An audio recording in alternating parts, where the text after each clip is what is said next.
أعوذ بالله من الشيطان الرجيم بسم الله الرحمن الرحيم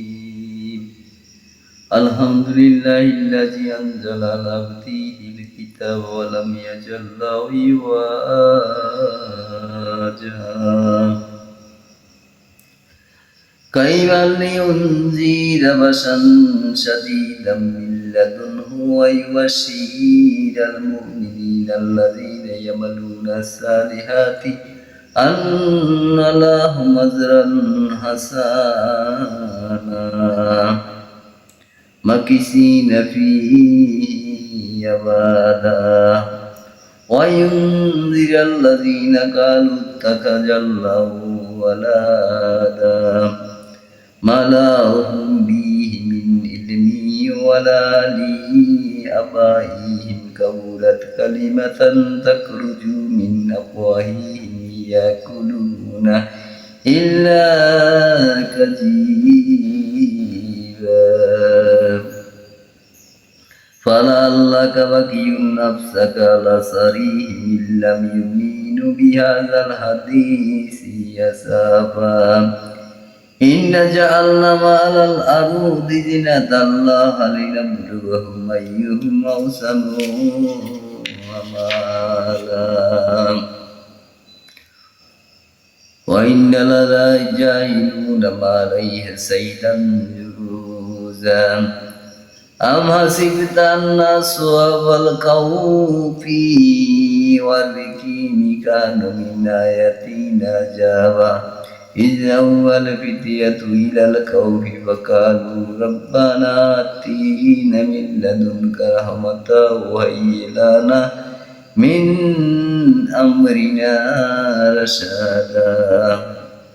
فضربنا على آذانهم في الكهف سنين عددا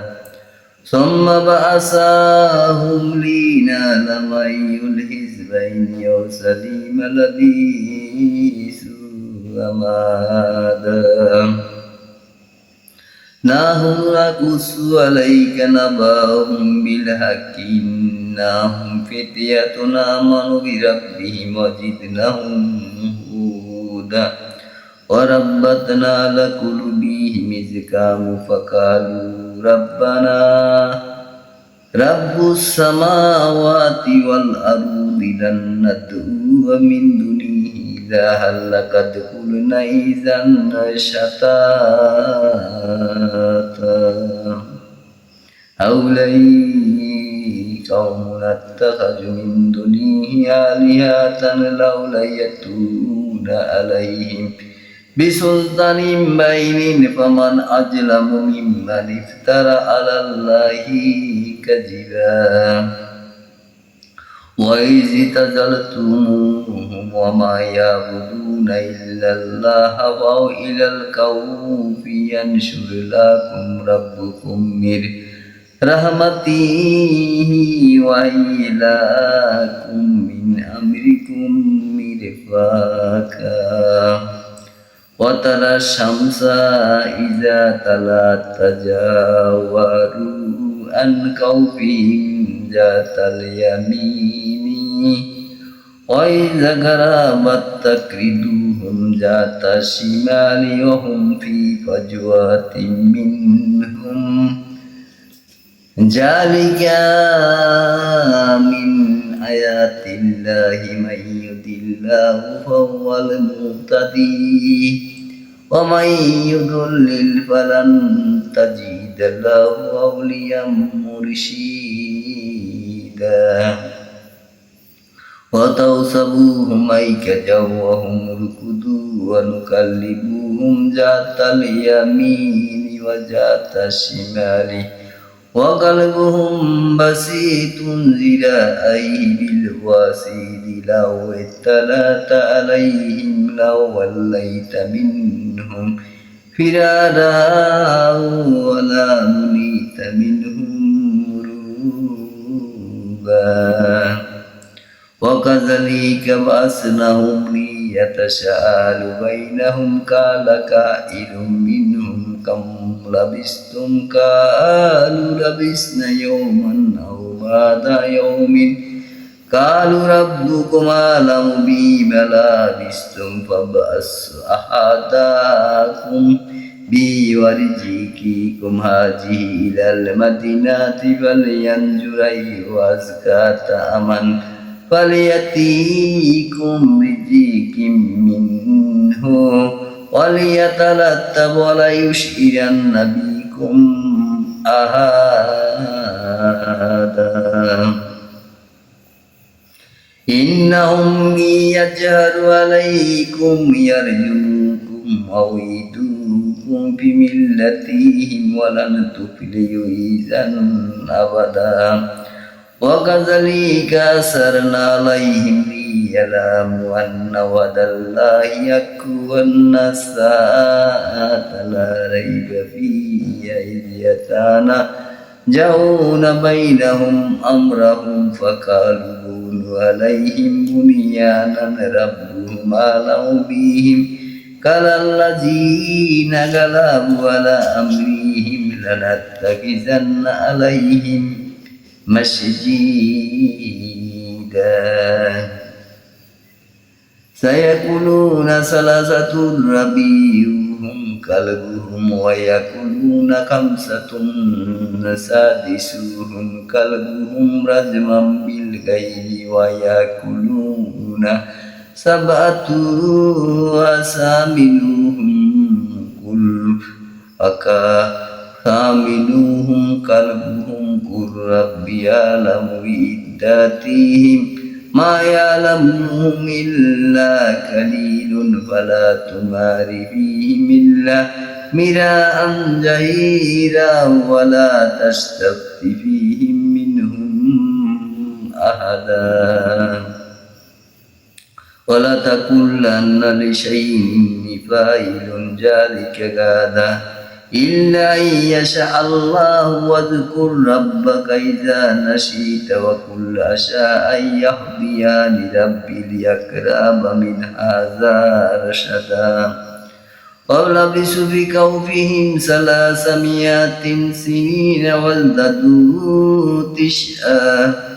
قل الله أعلم بما لبثوا له غيب السماوات والأرض يبصر به واسمع ما لهم من دونه من ولي ولا يشرك في حكمه أحدا واتل ما أوحي إليك من كتاب ربك لا مبدل لكلمته ولن تجد من دونه ملتحدا واصبر نفسك مع الذين يدعون ربهم بالغداة والعشي يريدون وجهه ولا تعد عينك عنهم تريد زينة الحياة الدنيا ولا تطع من أغفلنا قلبه عن ذكرنا واتبع هواه وكان أمره فروتا وقل لحق من ربكم فمن شاء فليؤمن ومن شاء فليكفر إنا أعتدنا للظالمين نارا أحاط بهم سرادقها وإن يستغيثوا يغاثوا بماء كالمهل يشوي الوجوه بئس الشراب وساءت مرتفقا إن الذين آمنوا وعملوا الصالحات إن لا نضيع أجر من أحسن عملا أولئك لهم جنة عدن تجري تحتهم الأنهار يحلون فيها من أساور من ذهب ويلبسون ثيابا خضرا من سندس ويستبرق متكئين فيها على الأرائك نعم الثواب وحسنت مرتفقا واضرب لهم مثل الرجل مثال الرجلين وجعلنا لأحدهما جنتين من النبي وحفظناهما بنخل وجعلنا بينهما زرعا كلتا الجنتين أتت ولم تظلم منه شيئا وفجرنا خلالهما نهارا وكان الله ثمر فقال لصاحبه وهو يحير وأنا أكثر منك مالا وأعز نفرا ودخل جنته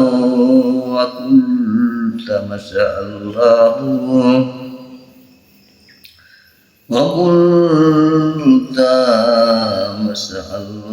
لا قوة إلا بالله إن تراني أنا أقل منك مالا خيرا منها منكلا وقال الله صاحبه وهو يحير وكفرت بالذي خلقك من تراب نطفة ثم سواك رجلا لكن هو الله ربي ولا أشرك بربي أحدا ولولا إذ دخلت جنتك قلت ما شاء الله لا قوة إلا بالله إن تراني أنا أقل منك مالا وولدا فعسى ربي أن يؤتيني خيرا من جنتك ويرسل عليها حسبانا من السماء فتصبح صيدا جلكا أو يصبح معه غورا فلن تستطيع له طلبا وويت بسماره فأصبح يقلب كفيه على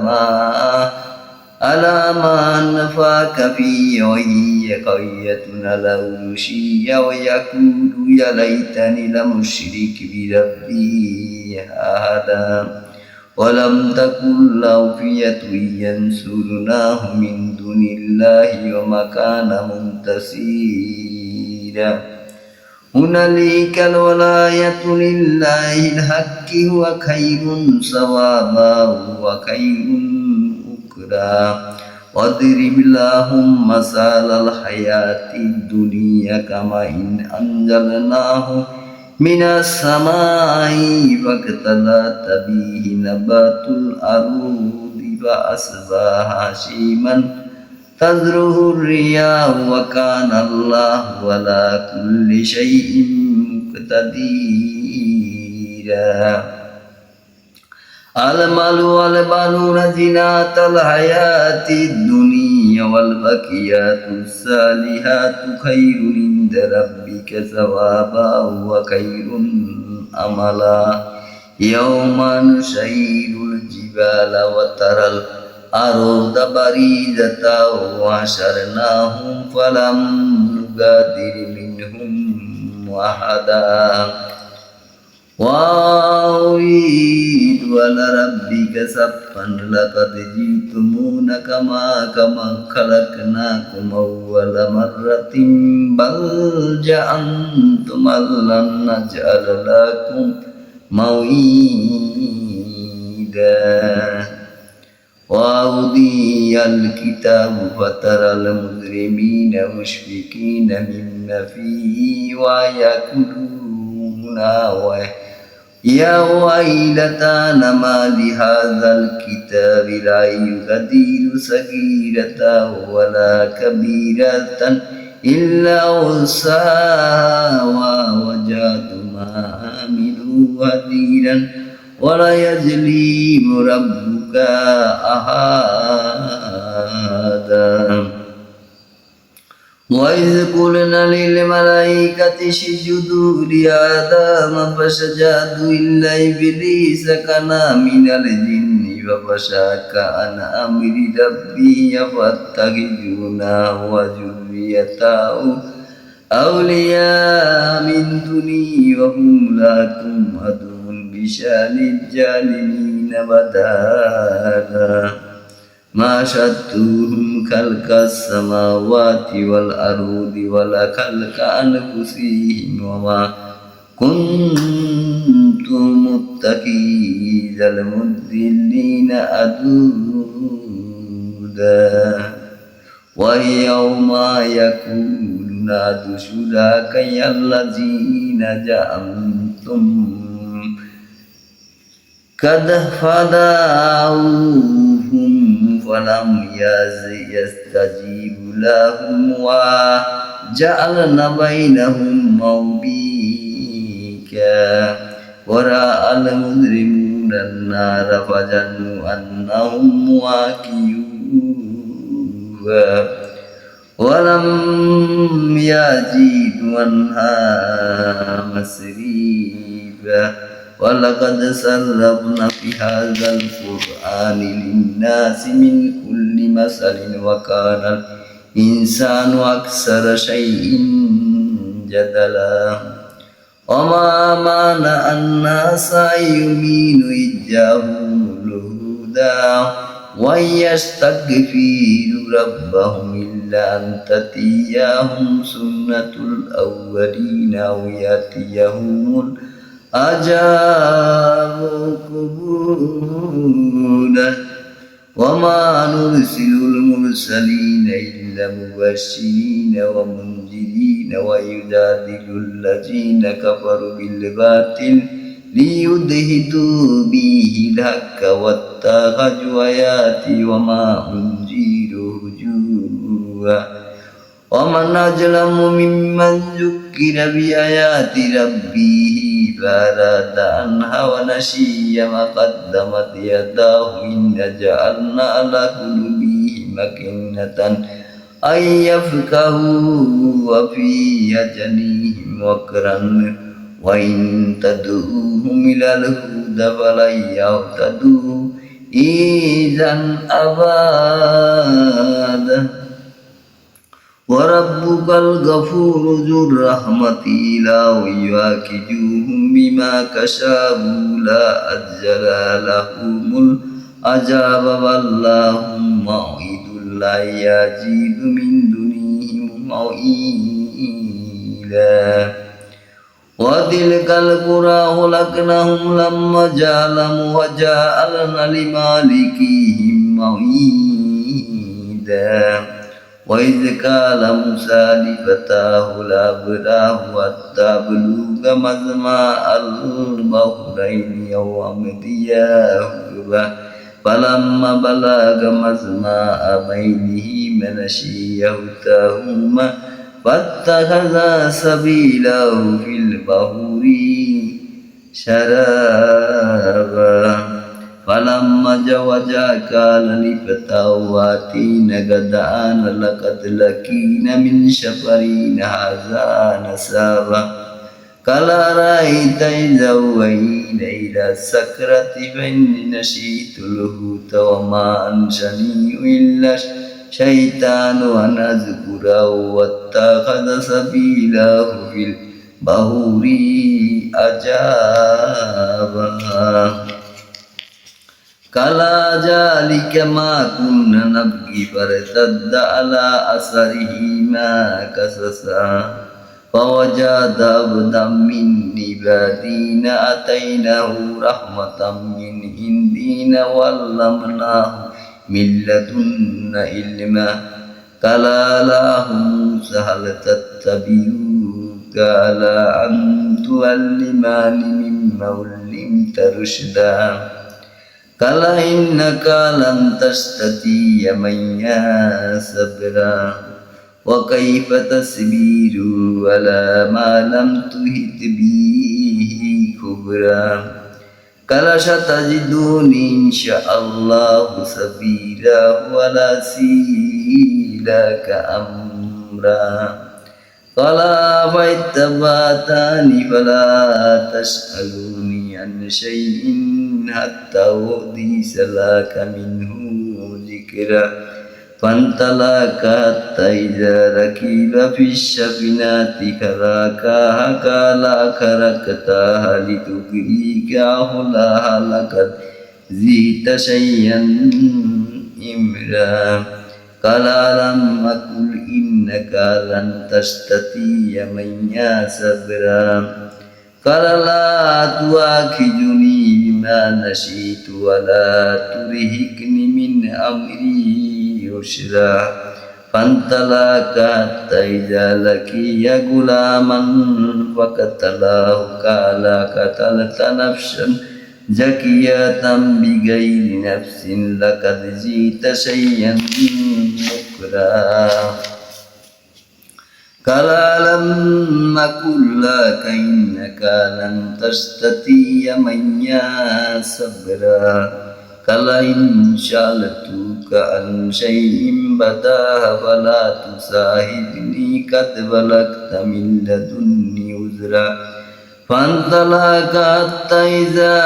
أتيا أهل قرية استطعما أهلها فأبوا أن يضيفوهما فجعل فيها جدارا يريد أن ينقض فأقامه قال له شئت لاتخذت عليه أجرا قال هذا فراق بيني وبينك سأنبئك بتأويل ما لم تستطع عليه صبرا أما السفينة فكانت لمساكين يعملون في البحر فأردت أن أعيبها وكان وراءهم مالك يأخذ كل سفينة غصبا وأما الغلام فكان أبواه مؤمنين فخشينا أن يرهقهما طغيانا وكفرا وفرضنا أن يبدلهما ربهما خيرا منه زكاة وأقرب رحما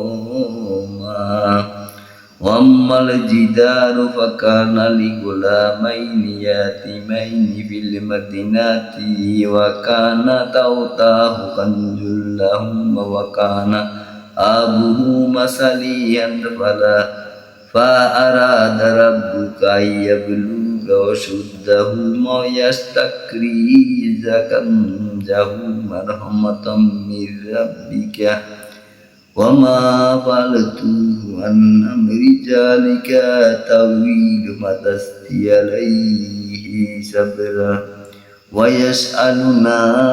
عن ذي القرنين قل سأتلو عليكم منه ذكرا إن مكنا له في الأرض وآتيناه من كل شيء سبابا فاتبع سبابا حتى إذا بلغ مغرب الشمس وجدها تغرب في عين حمية ووجد عندها قوما قلنا يا القرنين إما أن تعذب وإما أن تتخذ فيهم حسنا كلام من ظلم فسوف نعذبه ثم يرد إلى ربه فيعذبه عذابا نكرا وأما من آمن وعمل صالحا فله جزاء الحسنى وسنقول له من أمرنا يسرا ثم أتبع سببا